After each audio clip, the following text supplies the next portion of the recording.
আবার আমার ছাদ বাগানে 2 অতিথিকে নিয়ে চলে আসলাম।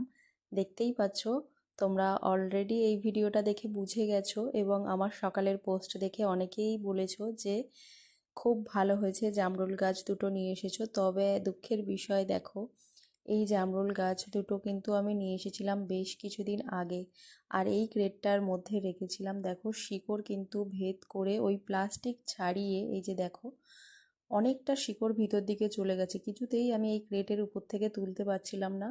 তো যা হোক করে তুললাম টেনে হিঁচড়ে, জানি না শিকড়ের কতটা ক্ষতি হয়েছে।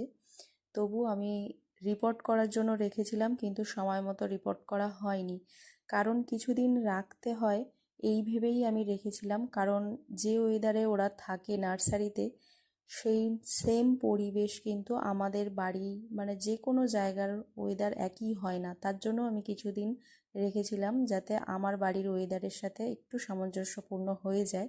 তো তারই পরে দেখলাম ছোট ছোট পাতা চলে এসেছে। তো তার জন্য ভাবলাম আজই রিপোর্ট করতে যাই।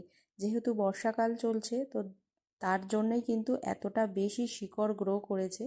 তাই আজকের আমি চলে এসেছি রিপোর্ট করতে। পুরো রিপোর্টের ভিডিওটা আমি তোমাদের দেখাতে পারলাম না, কি কি ইউজ করেছি এইটুকুই আমি বলে দিতে পারি।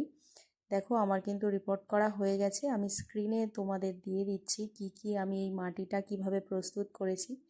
আর এই যে দেখো আমার কিন্তু রিপোর্ট করার রেডি। আমি পুরো ভিডিওটা আরও একবার বলছি, দিতে পারলাম না, সময় খুবই অভাব ছিল, কারণ মেয়েকে স্কুল থেকে আনতে গিয়েছিলাম। ভিডিওটা কেমন লাগলো জানিও। টাটা।